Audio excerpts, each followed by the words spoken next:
There are some pictures out on the social media sites of him working out in the Alabama weight room. He's back in Tuscaloosa. Everything appears to indicate that he is going to return for his senior season, although we're still waiting to hear that from him. Yeah, and whether or not he'll make an announcement, we don't know, to be honest. Have not heard. I was told, what's today, Monday, Friday, I guess it was, that he was expected to be back in town. And, he'd been out in California, I think, for a few days after the Citrus Bowl, and that he was expected back. And, again, it was not 100% that he was coming back necessarily to stay, because, he certainly could come back and have things that he would need to pick up if he decided he was leaving. But it does seem like that, Gary, he's here to stay for next year. And that'll be interesting because you will have a very crowded running back room, which is good because in some ways, because you never know. We've watched years where they've seemed to have a ton of running backs, and then all of a sudden injuries and different things, suddenly they only had one. So I think it's good to have all this depth. You think about Najee's decision to return and be unique because here's a guy that had a fantastic year. You wonder, can he really improve his stock for the NFL?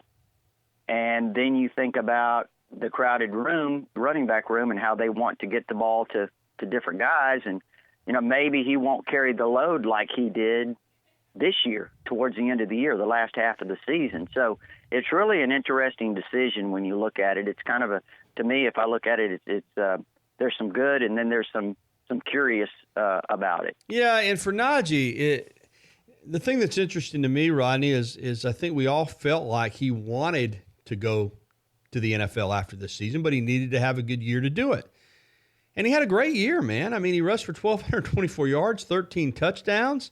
He scored 7 more touchdowns through the year, 20 total touchdowns. He averaged 5.9 yards per rush. So my question is, what can he show them? And we know, running backs have been devalued. I mean, look at Derrick Henry and the kind of back he is. He went middle of second round coming off a 2,000-plus yard Heisman Trophy year. But what can he show them this season that he didn't show them this past season? I mean, I hope it works out for him. I hope he comes back and has a big year and it's good for Alabama, and maybe he is a first or second round draft pick. But I thought he showed who he is this year. And if he's a fourth rounder now, I hope he's higher than a fourth rounder next year, but I'm not so sure. Well, the only thing I think he could probably show, because he showed a lot of good things this year, power, the ability to catch the ball out of the backfield, make plays after catching the ball. Did a tremendous job in that regard, ran hard, played with a lot of effort. He has a lot of tools. I think the one thing that he lacks is speed.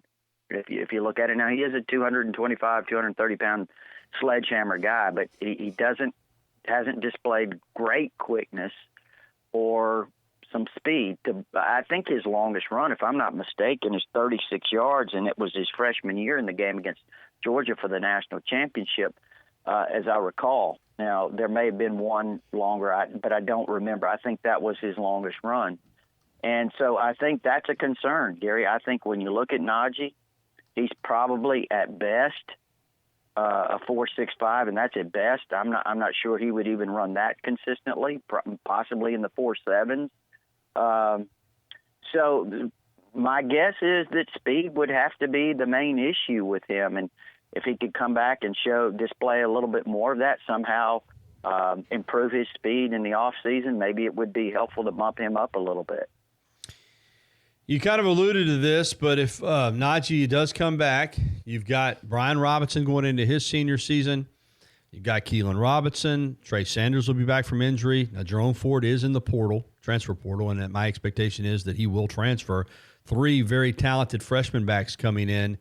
That is that's a lot of guys. Now, Keelan Robinson, Trey Sanders, those 3 freshmen coming in, they've all got time to kind of wait out the situation to see what happens.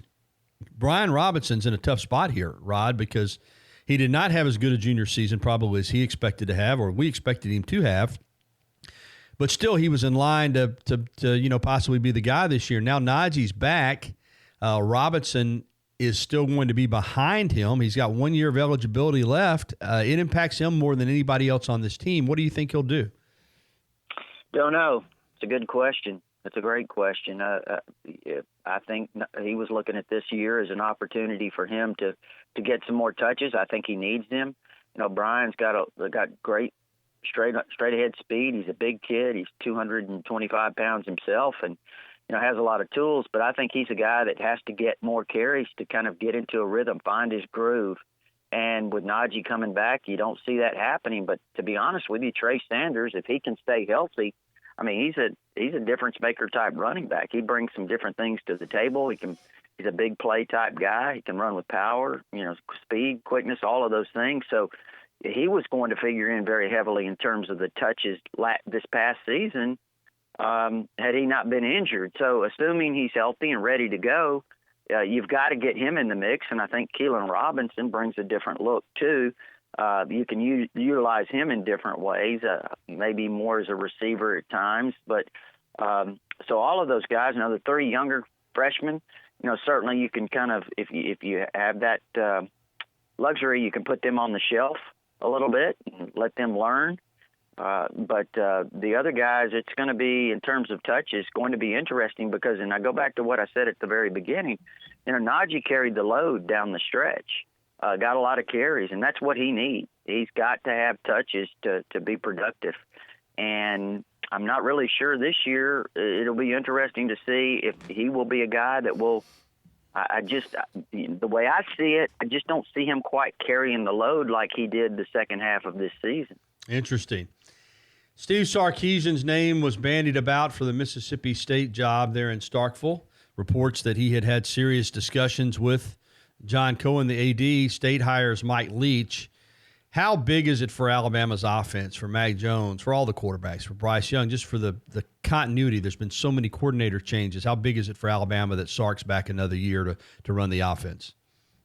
Well, I think it's big. I think it's big for all of the entire offense and all of that, to have some continuity. I think Sark did a tremendous job. He understands the personnel really well. I think he relates to all of those guys extremely well. He did a great job developing Mac Jones, even though Mac wasn't playing early. He had a lot of confidence in Mac Jones and felt like he could be a tremendous player if the opportunity arose. And I think he had him prepared, and Mac did a great job. But again, I think a lot of that goes back to, the things that Sarkisian did. And then also, I know that he has a great relationship with the other quarterbacks and also with Bryce Young coming in. So, just the offense as a whole, I think the players have a lot of confidence in Sarkisian. So that continuity right there is really big as you start to move into next season. When you look at this Alabama program right now, the disappointment is still there. It still resonates that Alabama is going to have to watch this national championship game tonight between two of its biggest rivals, Clemson and LSU, on television. Yet Alabama was still close. I mean, they certainly could have beaten Auburn, maybe should have beaten Auburn, made a nice comeback against LSU, maybe a play here or there. Alabama's in the playoff this year instead of watching. What needs to happen this season, Rod? You look at the schedule and just kind of, I know it's still 8 months away before the season starts, but what do you think has to happen for Alabama to get right back in the playoff after a year's absence? Well, to me, I think offensively they've got a lot of tools there. Even though Tua's gone, Judy's gone, Ruggs is gone, they still have a lot of tools, a lot of talent. I think they can be tremendous up front offensively. I really like their potential on the offensive line. That's where it all starts. I think they're going to be fine at quarterback, whether it's Mac Jones or one of the other guys. Receivers should be in good hands with, Devontae and Waddle and maybe John Mechie and a few of the other guys that have opportunities. Forrestall's back at tight end, Major Tennyson. I think Jaleel Billingsley is going to be a really good player eventually. So I'm confident with the offense, especially now, like we just talked about, with Sarkisian coming back in that continuity. The question to me is defensively.